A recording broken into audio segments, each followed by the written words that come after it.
Good evening, I'm Ces Oreña-Drilon. I'm Pauline Verzosa. And I'm Shawn Yao. The big stories tonight. A first on One News. Former Congressman Mike Defensor says controversial witness Orly Gutesa is being protected by the Philippine Marines and is willing to testify again on the flood control fiasco once summoned. And the Independent Commission for Infrastructure, or ICI, has recommended criminal and administrative charges against Senators Joel Villanueva and Jinggoy Estrada and 4 others for allegedly taking kickbacks in infrastructure projects. And while President Marcos says the probe and prosecution in the flood control scam cannot be rushed, the Office of the Ombudsman hopes that cases can finally be filed before December. Hindi ko na kailangan yung witness protection, Your Honor. Kaya kong sarili ko. Yan ang Marines. Yan ang Marines. At may mga tropa naman ako na kayang dumipisa sa akin, Your Honor. Ngayon po, si Sergeant Gutesa, and I'm saying this publicly, alam po to ng, I guess maraming may alam nito doon sa Blue Ribbon Committee, ay nasa ilalim po ng Philippine Marines. Nandun po sa kanila. After all the statements from senators that this controversial witness's whereabouts remain unknown, an information finally. Former Marine Sergeant Orly Gutesa is now under the protection of the Philippine Marines. In fact, according to a former cabinet official and lawmaker, Gutesa is just right inside the military forces compound. Mobile journal Arles de los Santos has tonight's big story. In an interview with One News' Historicon on Wednesday, October 29, former Quezon City Congressman Mike Defensor said the Philippine Marine Corps has custody of Orly Gutesa, a surprise witness in the flood control scandal. In an explosive testimony back in September at the Senate Blue Ribbon Committee, Gutesa claimed to have served as security consultant to resign a co-Bicol Party List Representative Zaldico.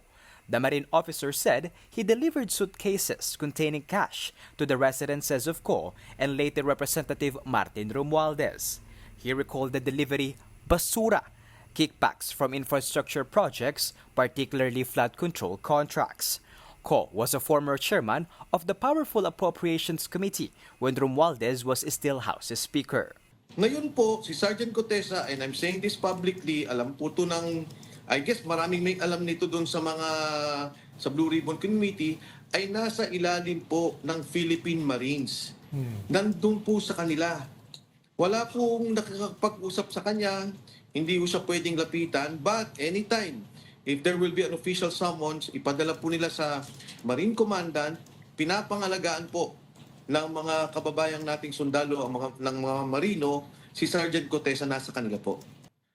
Defensor, who also served in various positions in former President Gloria Macapagal Arroyo's administration, including as Chief of Staff and Secretary of the Environment Department, said Gutesa is not in hiding. He is staying in a Marines compound for safety after the military itself confirmed several days ago that unidentified people have been seen monitoring Gutesa. Defensor also clarified that he did not previously know Gutesa and that the witness was only coerced through him by another Marine officer. After that, Defensor turned over Gutesa to Senator Rodante Marcoleta, who requested for the notarization of the witness's affidavit. That affidavit is now the subject of an order from the Manila Regional Trial Court Branch 18. The court has recommended the filing of falsification charges against Gutesa for forged signature of lawyer Pechi Rose Espera on his sworn affidavit. The matter has been referred to the Justice Department for further investigation. Recall that Gutesa earlier refused to be put under the Witness Protection Program or even under the custody of Senate following his testimony. I'm just concerned about the safety and security of this new witness at si Master Sergeant Orly Gutesa. Matanong ko lang si Orly, may baril ka ba? Yes, Your Honor. May service firearms po ako. Meron ka? Yes, Your Honor. May permit to carry yan? Yes, Your Honor. Very good. So you can defend yourself pag merong interesado sa buhay mo? Yes, Your Honor. At hindi ko na kailangan yung witness protection, Your Honor. Kaya kong sarili ko. Yan ang Marines. Yan ang Marines. At may mga tropa naman ako na kayang dumipisa sa akin, Your Honor. Kapatid Arles de los Santos, We are One News. Well, there are many points that we have to discuss about this witness who is supposedly in the Marines compound.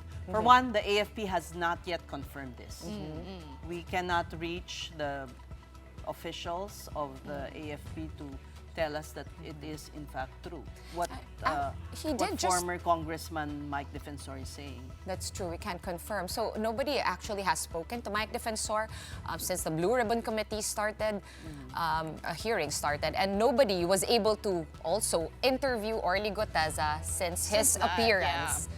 But if you remember that Blue Ribbon Committee hearing, it was just Orly Guteza who made a clear Yes. connection Yes. between Congressman Zaldico and former Speaker Martin Romualdez. That was And- whole the basura. Yes, the actual System, delivery the maleta. of commissions to the, supposedly to the home of the former speaker. So, well, it is interesting if he will show up in the Blue Ribbon or in the Ombudsman because he's being awaited also. I saw an interview of Ombudsman Remulla with Lucci. Yeah. And he had these thoughts about Gotesa's testimony. He said that he didn't seem to know what was in his affidavit. It was like a script.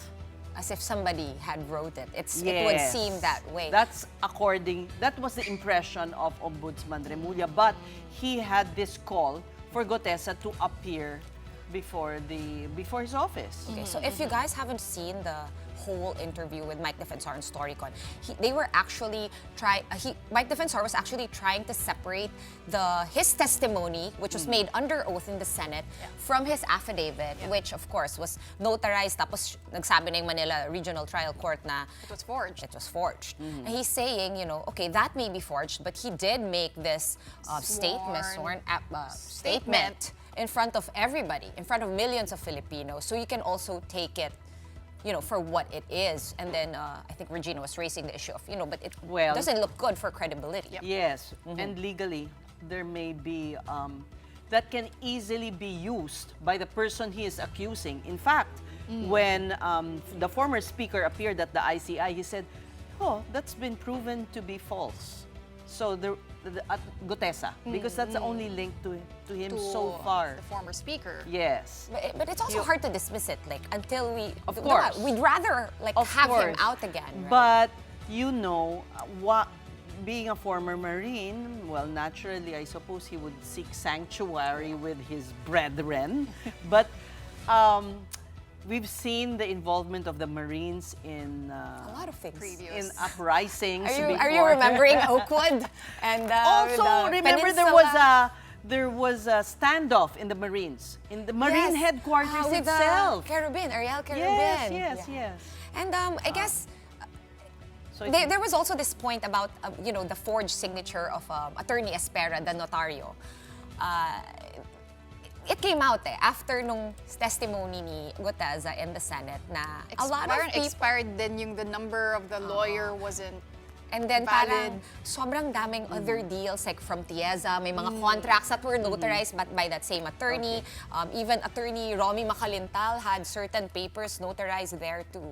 Mike Defensor also said in the Storycon interview that the person who volunteered Gotesa as a witness knew about his connection to With Senator Senator Marcoleta. Yes, and he acknowledged it on air and on Storycon today. He said, yes, alam naman niya close kami. So our co-hosts asked, so talagang close ba kayo? Sabi niya, yes, from our time in Congress, we were really close.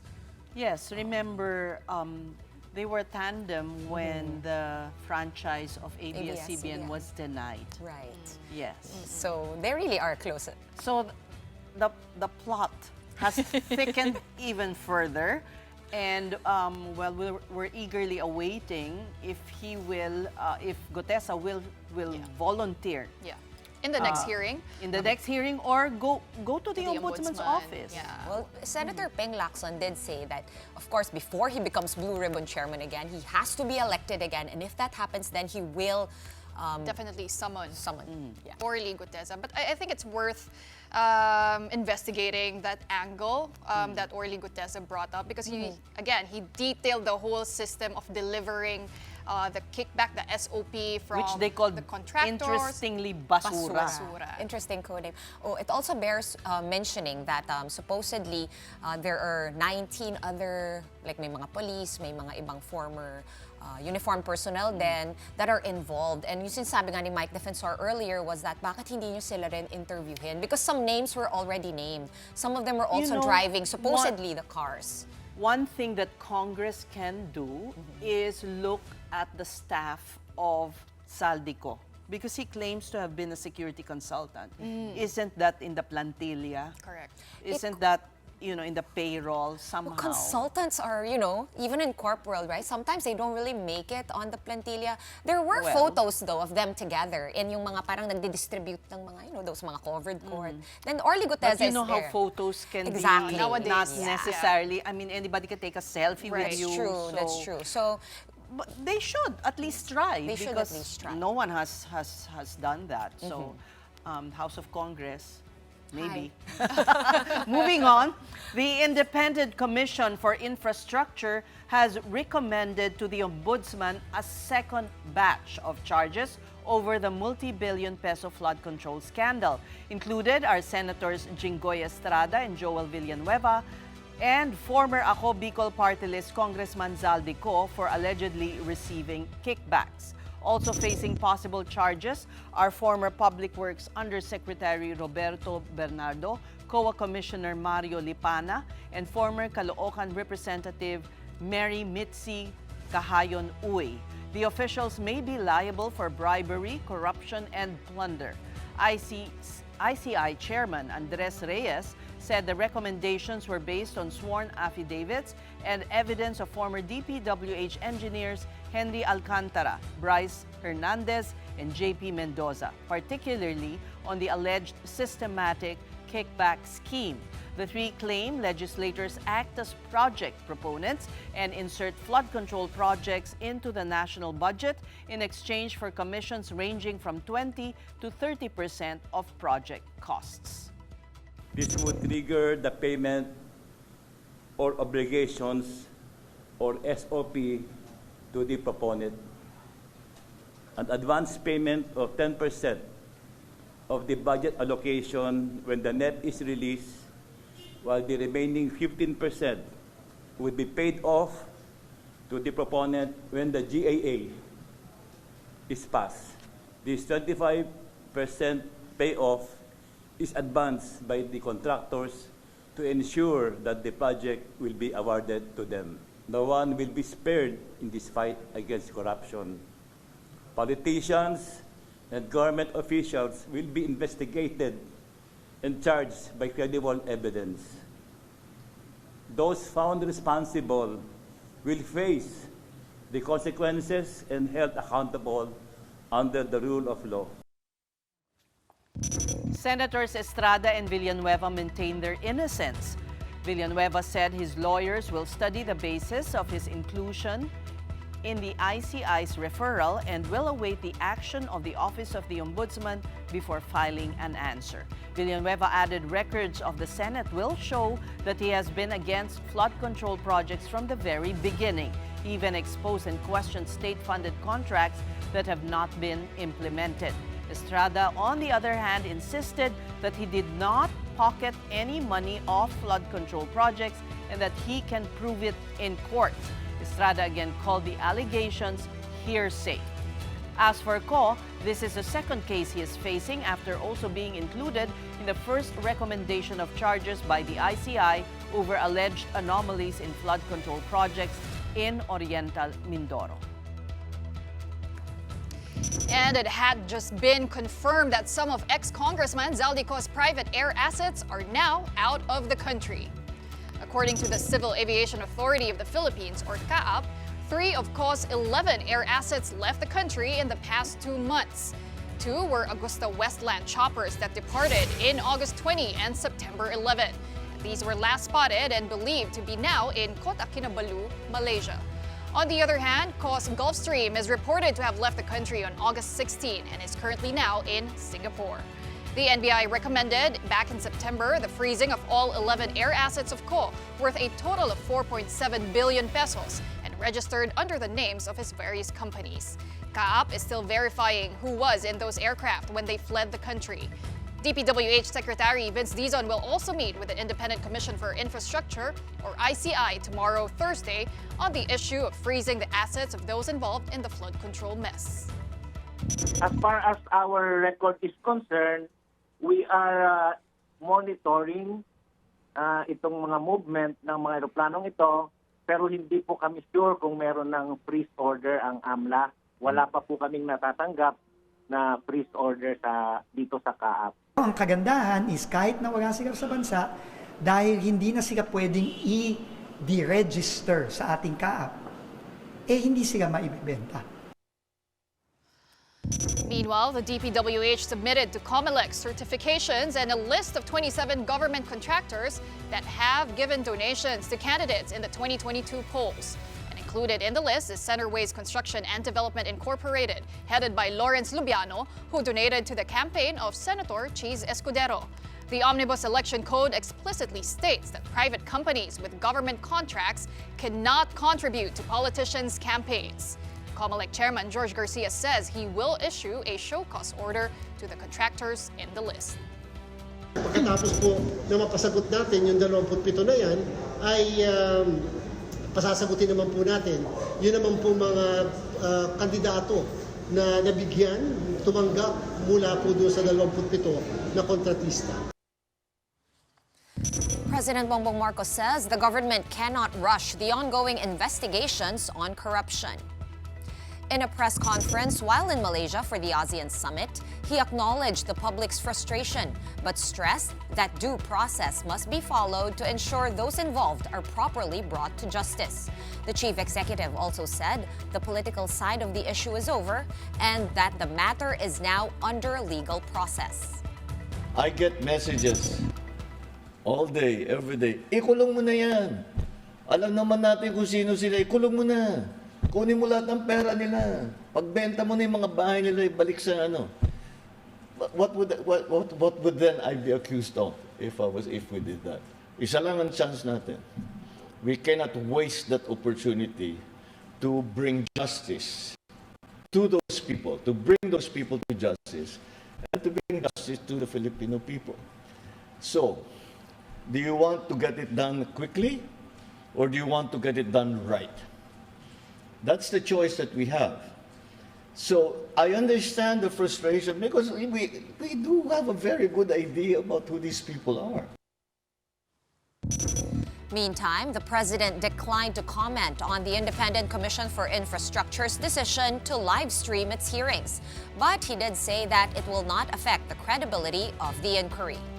We provide them a budget and we allow them to run everything the way they want, to hire the people that they want.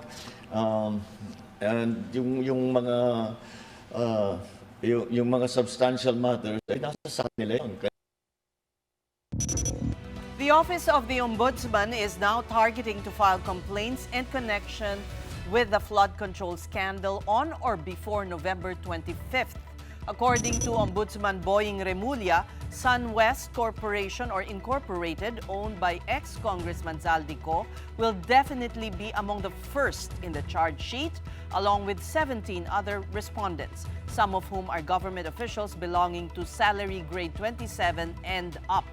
Remulla says they're about to file malversation, bribery, and falsification to the Sandigan Bayan, particularly on the anomaly in the flood control project in Nauhan, Oriental Mindoro, and of course the 5 ghost projects in Bulacan. Marami yan kasi lahat ng contracting companies, we will make the board of directors also liable. I mean, we will hold them liable also for everything that happened. Kaya mas marami tayong magiging respondents dito. Now, aside from that, Ombudsman Remulla says there is still an ongoing investigation on all 421 ghost flood control projects identified by the DPWH. He assures they are really going all out in the probe to ensure reasonable certainty of conviction. We are in the process of farming them out so that we can validate the information again. We have validation reports from the PNP about the projects being ghost projects. It's just that we have to check again with the bid documents about the location of the said ghost projects so that we will not fail in terms of proving that these are ghost projects. The location is critical to this. Meanwhile, Ombudsman Remulla admits he is now considering live streaming the ongoing preliminary investigations on the 13 complaints filed by the DPWH and the Commission on Audit against those involved in anomalous flood control projects. Kasi nga, these are supposed to be public, public in nature. All court proceedings are supposed to be public in nature. You should be able to step into the courtroom, except for cases where children are, the rights of children may be violated. Kaya we were looking at the bounds of transparency that we can adhere to in this office. For now, one thing is for sure. Remulla says they will now be making sure that all his office's decisions are publicized. He says he will also include in the disclosure decisions by his predecessors, Conchita Carpio Morales and Samuel Martires, particularly on the case against Senator Joel Villanueva. Sir, bakit po natin i-post? For the information lang, kasi nga people are speculating as to what is which and what is what. So it's actually public property. These are already decisions that are presumed to be valid. Ombudsman Remulla also shared some unfortunate news. The former congressman from Quezon City, who Remulla said was willing to tell all that he knows about the flood control mess, has backed out from giving statements. Nawala I think I said too much. Mea culpa. Kasi nga, nung nalaman, marami kumausap yata sa kanya. Pero, patatawag pa rin namin. Mga kailan kaya, sir? I'm sure after this weekend.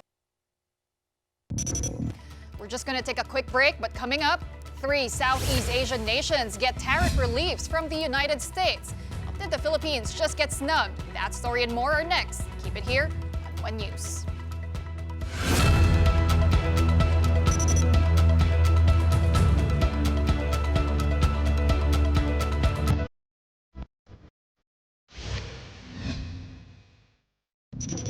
You're watching The Big Story here on One News. The United States has exempted 3 Southeast Asian nations from tariffs on select products, but the Philippines is not one of those countries. Indonesian news outlet Detik Finance first reported that Thailand, Malaysia, and Cambodia got tariff exemptions in exchange for trade concessions. Trump granted 0% tariffs on select Thai products that have not yet been announced. In return, Thailand will purchase $20 billion worth of U.S. agricultural products, energy supplies, and aircraft. Bangkok has also scrapped tariffs for 99% of U.S. items. Meanwhile, Malaysia is now exempted from U.S. duties on aerospace equipment, pharmaceuticals, and key commodities, including palm oil and cocoa. There's no information on the trade deal between the U.S. and Cambodia. So why did the Philippines miss out on the chance to obtain a tariff break from Trump? Well, economic czar Frederico says the country actually opted out of the deal. In a statement read by Palace Press Officer Claire Castro, Go says the government is protecting key domestic industries from being swallowed by foreign competition. Now let's talk further about an apparent, we'll ask him, about an apparent snub of the Philippines. Our guest is the President and Chief Economist of Credit Rating and Investor Services Philippines. Welcome to The Big Story, Mr. Emmanuel Leyco. May I call you Emmanuel or Mr. Leyco? Emmanuel or Noel? Noel, okay all right, Noel. From the perspective of being the oldest ally of the U.S. in Southeast Asia, this seems like we're now downgraded to least favored nation status. What do you think? Did the government, the government's defense is we really opted out of the deal because we wanted to protect the agricultural sector? Mm-hmm. You know, 2 things come to mind. And good evening, ladies, and thank you for inviting me this evening.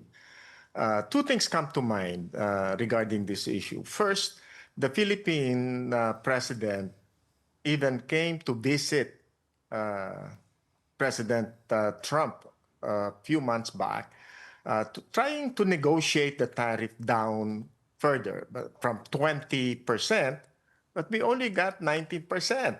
So that's hardly, I'm not sure we can consider that as a victory for the trade visit of the president to the United States a few months ago. And then came this, of all the countries in the ASEAN, I would believe that the Philippines is the most or the closest ally of the United States. And yet we got nothing. We didn't get mentioned from the tariff, favorable tariff that the Philippines could get. No, I don't think this is any favor to the Philippines. I don't think we are getting any favor from the United States, considering that Thailand, Malaysia, and Cambodia, I think the Philippines would be the closest ally of the Philippines, and yet we did not even get mentioned. You're right. But the defense of DECGO is that we did not open our markets. They were protecting the agricultural sector because this is what Thailand, Malaysia, and Cambodia had to do. If that were true, or to me, if it is believable, what about the rice tariffication law that allowed importation of rice from other countries? That is opening the country's rice industry to other countries. That is still open. So I would like to believe that if that is the case, the next step of the Philippine government will be to repeal the rice tariffication law. Okay. Noel, you know, before the tariffs kicked in, and I believe that was on August 7, 2025, so about 2 months ago, a little over 2 months ago, would you say this actually had a huge impact on us? Because we were trying to assess it back then, and you know, some economists put it at around $2.2 billion on our goods exported to the U.S. In additional tariffs. Yes. No, I don't believe so. Remember, we had been a net importer, and our exports are not exactly the biggest in the United States. So I think it only had a marginal impact on the Philippine economy with that, from that trip. I did not think so. And in fact, actually, when you try to Google it, you barely find any articles on the impact of that. So what I want to ask you, Noel, though, is the nuancing, because Ces was right. What she was saying was that, of course, OSAPEA, the presidential advisor, Frederick Go, did have this gave an excuse or a justification. You're not buying it? No, I don't think so. You know, and I think that's the job of the secretary, to cheer our government, to put the decisions of the government in a good light. However, when we look at realities, no, this is the second time in a few months that I think we've been snubbed. I think that we were not given that kind of favor or that kind of good attention or good treatment that we were expecting, being the biggest ally or the strongest ally of the United States here in this part of the region. What is your analysis? Why are we being treated this way? We are a very weak country. You know, trade relations, believe it or not, it really comes from the point of view of who is a stronger party in this relation. So we cannot really make any demands on the United States. So we just accept what the United States think is good for us. That is what the country is accepting. Do we have any choice? Yes, we do. I think we have to broaden our trade relations. We need to trade more with other countries other than the United States, other than Japan, and other than the traditional trading partners of the Philippines. We have to consider other countries. And you imagine that they're even opening to palm oil. Di talo na naman tayo sa coconut. Of course. Diba? Why? Our products. Why? You know, that's the saddest part. Our export products are not the most competitive in the world. You know, they can walk away from us. I don't think they will really care. I wanted to ask you that, Noel, is it because you think we're actually not really competitive anyways when it comes to exports? We're barely exporting anything. If we compare us to Malaysia, they have like, national industries, right? That they really take care of. But us, I mean, I was just telling Pawi before we went to air, we export a lot of labor, semicons perhaps, right? But not really the highest at the value chain. Yes. And some, agri-products like coconuts. That's true. I think if we look at our export products, and by the way, when I was studying economics, we never considered labor as exportable. Labor, we were only looking at goods and services, commodities, basically, as our exportable products. But now, even labor is being considered, and without any much protest from traditional economists, labor is now being exported. Yeah, but Noel, and, go ahead. We look at our products, our economy, they can walk away from our electronic products because there are other sources that they can choose, that they can go to get electronic products that we export to them. By the way, electronics and semiconductor, they are our biggest exports to the U.S. Mm-hmm. So, Pawi, go ahead. Then No, I just remember that U.S. President Donald Trump did say in his meeting with President Bongbong Marcos at the White House that the President BBM, was a tough negotiator. So, I mean, is that what's happening here? Maybe we are striking a very tough deal. Well, just like what many did after that, when I heard that, a lot of people were just basically listen to it tongue in cheek, and say, is the president really a tough negotiator? Look at that. We were coming from basically 20% tariff, and then it was brought down to 19%. The U.S. said that they consider Bongbong a top negotiator. I don't think coming down from 20% to 19%, resulting to a 1% decrease is a product of a top negotiation. Actually, I don't think so. It's insulting. Parang he meant it as a joke. He was actually insulting. He was being Trump. That's right. It's like. But this is. And we're moving to another area here, Noel, if you will allow me, because we have a mutual defense treaty with the U.S. And if this is the way they treat us, we are supposed to be also an ally in protecting the sea lanes. And this is how they. It doesn't seem congruent to what did they say? Ironclad commitment to the Philippines. You brought that issue of the military bases agreement. I recall, this is going to age me. No, really. But I also recall the same. Lagi tayong we're just kicked around. Military aid na mga lumang military equipment na pinaglumaan na, second hand, yung mga tinatapon na. Tama ba? Is that what you were about to say? Exactly. I was about to say that. And also, during the first term of the first Marcos, he used the military bases as a bargaining chip to raise his negotiation to receive a higher amount of aid from the U.S. Of course, that's a terrible thing to do. It's like using our sovereignty as a bargaining chip. But that was the one that was used by the first President Marcos.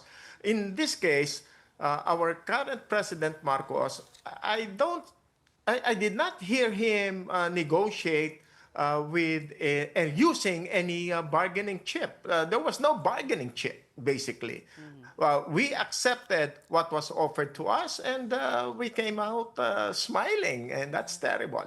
Noel, I wanted to actually ask you about Cambodia because, I mean, okay, fine, Malaysia, okay, fine, Thailand, but Cambodia getting in on this deal. For now, the terms are very vague, right? And it would seem like the U.S. also got Cambodia to promise that it would open the doors, the floodgates to U.S. imports into Cambodia. But what do you make of Cambodia actually getting in on this deal and us being, again, snubbed? Well, Cambodia is a recent player in the ASEAN, and considering that the U.S. is positioning itself against China, having Cambodia in the U.S. fold will be a very good thing for them. So I'm sure, while we do not know much about the terms of the deal, I'm sure that there will be, I'm not sure if it's visiting forces agreement or something more strategic than the trade relations that was being negotiated. Let me ask you then, how can we strengthen our cards? How can we be more respected and valued and seen as with strength? Parang Let's do it. Para hindi tayo sinisipa-sipa lang. Meron ba tayong leverage, di ba? Ano bang pwede nating Oo. i-leverage? Anong dapat gawin? You know, it's going to be difficult, but we need to do it the old-fashioned way. We have to strengthen our own economy. We have to strengthen and make our products more competitive. They cannot live without other countries because they have the resources that they need for their own economy. Meanwhile, the Philippines, we don't really have much to offer. Not only the United States, but also other countries by way of trade. We don't have competitive products like we used to in the past. We had agricultural products. Of course, that's not a very good competitive position to have because we were just offering raw materials. But at we least should have more value-added, products. Exactly. And in this time of AI, competitive IT, technology will be the key to be competitive. We need to be competitive where people or where economies of the world are going. We need to be technically competitive. And I think being competitive in AI, software development, circuit design engineering, applications development will be, the leapfrogging strategy for the Philippines so that we can be more competitive and be looked at more seriously. Matagal na nating narinig rin yung leapfrogging na yan. It's a dream. I am revealing my age as well. No, but okay, let me reveal my age now. I remember when I was very little that we actually had industries. Right? We had like a lumber industry, we had like a shipbuilding industry. Now, I'm not sure. I don't know about lumber. We don't want that. Timber. We had well, they cut down trees, a lot of it. And I think naubos siya, right? What are your suggestions as an economist, Noel? What can you suggest for us to strengthen our economy? You know, in the past, we had the textile industry and we were the envy of our neighbors. We had, I think, even relatively a very good electronics industry. And we were competing with major countries here in Asia. But now we can hardly speak of an industry that will be competitive among our neighbors or even in other countries. What can we do? I really think that we have to go more inward. Let us address what we need now by developing our agriculture, developing our industries for first domestic requirements, domestic demand. And once we have strengthened our own domestic industries, our own agriculture, I think that will be the time when we can go out and say to the world, now you can look at us, we have what we need. But if you need anything else, we can perhaps provide them for you. Right now, it's very difficult for the Philippines to speak of a competitive position. We are not in any competitive position right now. And therefore, rather than compete externally, we should try to strengthen our industries, our agriculture, to meet our domestic demand. But at the same time, Noel, you have U.S. products entering the Philippines tariff-free, like automobiles, wheat, soy, pharmaceuticals. I mean, have we seen the immediate effects of that? Are we benefiting as consumers in this lopsided trade deal? You know, the imports of automobiles has been done for the longest time. In fact, we are paying so much for our vehicles right now because of the high tariff, the high import taxes that are being imposed on our vehicles. I have yet to see the impact of the zero tariff or the tariff-free automobiles coming into the Philippines. But that is also terrible. We need mass transport. we need public transportation, and therefore that's what we should focus on.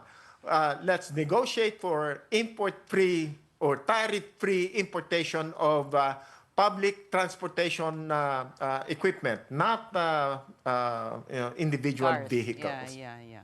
And today, of course, everybody's worried. Well, okay, maybe half the country is worried about the quote-unquote weak peso. We all know that's coming from a strong dollar. But, you know, because we were talking to Jonathan Ravelas also last night to ask him about what he thinks about the currency. What are you seeing? Are you seeing 60 also to a dollar? When we see 60, that will be terrible for the economy. I think that will go southbound when we see 60. Right now at 59, people are already very, very edgy with 59. You know, we import so much that, you know, any movement in the dollar exchange rate will also mean that there will be price increases in the country. And that is going to be definitely a major impact on inflation in the country. Once inflation hits the country, that will be terrible. Right now, we seem to be okay with inflation, still keeping very, you know, relatively manageable. But once the impact of a weak Philippine peso kicks in, that will also create a major inflationary impact on our economy, and that will be deeply hurt. That will deeply hurt our economy. All right. Lastly, before we let you go, what can the government do, the economic managers do to soften the blow or to strengthen the peso against you know, strong dollar? Like I said before, import less. If you import less, you will require less dollars coming out of the country, and therefore you will be able to provide enough buffer to our economy when the currency fluctuates. Right now, we don't have much. They're always saying that there are overseas Filipino workers abroad who are sending money, dollars to their families here, and that's great. However, $3 to $4 billion a month will only be good if inflation remains low. Once the currency weakness of the Philippine peso kicks in, and that creates inflation, whatever impact or positive impact of dollars coming into the country will also be exhausted, will be affected, and it will not create much impact on the economy because the prices of goods in the country will also become much higher. Wow, such a dire prediction. Such a sad end to this conversation. Papasok pa naman ang Pasko. Okay, we thank you so much. It was economist Emmanuel Leco. We're going to be pausing for another quick break, but when we return, with all senators bringing their salads out in the open, meet the richest and the poorest of the pack. Keep it here on One News.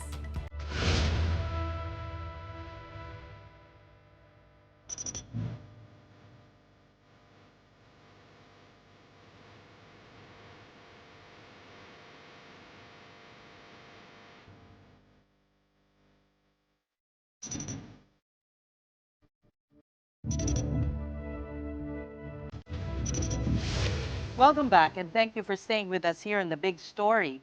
All 24 senators have released their statement of assets, liabilities, and net worth, or SALN. Senators Amy Marcos, Bato de la Rosa, and Minority Leader Alan Peter Cayetano completed the list with their SALNs today.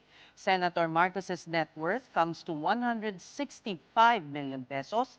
Senator Cayetano has 101 million, while Senator De La Rosa's amounts to just under 33 million pesos. Late yesterday, fellow minority senators Bongo and Rodante Marcoleta released their SALNs. Go's worth also is just under 33 million, while Senator Marcoleta's is almost 52 million pesos. As of today, Mark Villar and Rafi Tulfo are the richest senators with a net worth of more than 1 billion pesos. The senators with the lowest net worth are Risa Ontiveros and Chis Escudero, both just under 18 million pesos.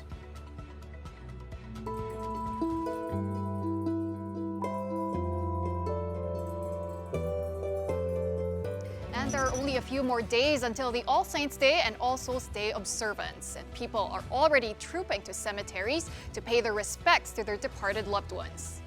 Such is the case at the Manila North Cemetery. Because of this, authorities started implementing stricter security. All pointed and flammable objects are being confiscated, including cigarettes and vapes, as well as anything that could cause noise, such as guitars, radios, speakers, and even playing cards. Even pets cannot be brought inside the cemetery. Naglilinis lang po kami. Ba't kayo inaresto? Nakabad po. Nakabad po. Kasi pag nakadamit ka, madudumihan ka. And in Bogo City, Cebu, the epicenter of the magnitude 6.7 quake back in September, visitors spent almost all day fixing their loved ones' graves at Corazon Cemetery. Talagang ramdam pa rin namin ang sakit hanggang ngayon. Ngayong parating ang Undas, mas mabigyan natin sila ng halaga man lang. Sakit sa akong balatian nga, kanang sa akong ginikanan nga inani nga sitwasyon. Kung mahimo pang naapa ko'y kaugalingon nga private nga kanang luti, mas maayo unta. Apan wala yun. Meanwhile, transport terminals such as PITX in Parañaque still has considerably less foot traffic. But tickets to dates close to November 1 are fast running out, especially for buses plying Bicol, Baguio, Zambales, and Pangasinan. And to ensure that drivers are fit to travel, the Department of Transportation conducted random drug testing. Anyone who yields a positive result will still undergo a confirmatory test. Kapag nag-positive po yan based sa confirmatory test by PDEA, again, we have to turn over yan sa police. And that's automatic cancellation, revocation of its license. And our big picture tonight takes us overseas as tourists flock to Lake Kawaguchi and Oishi Park in Japan, both with an unobstructed view of Mount Fuji in the background. The peak of Japan's most enduring symbol was capped with snow 21 days later than usual. This is considered a milestone since Japan's meteorological agency started records in 1984. Asked why the snow came 3 weeks late, the Kofu Observatory office said it had no idea. Has no idea. I thought it was related to global warming and climate change. That's nice rin na hindi rin nila alam. You Oh, would surprise. think, no? No, I would think with Japanese precision, Yeah, the snow. they would have an answer as to why. I guess it goes to show that sometimes kahit na gaano ka in control ka, there are just things that you can't explain. Yeah. But inflation, that's something we can control. That is something we can't control. All right. And that's it for the big story this midweek. Thank you so much for watching. We are back here tomorrow at 7:30 p.m. We will see you then. Kapatid, we are One News, all sides, all the time. Have a good night.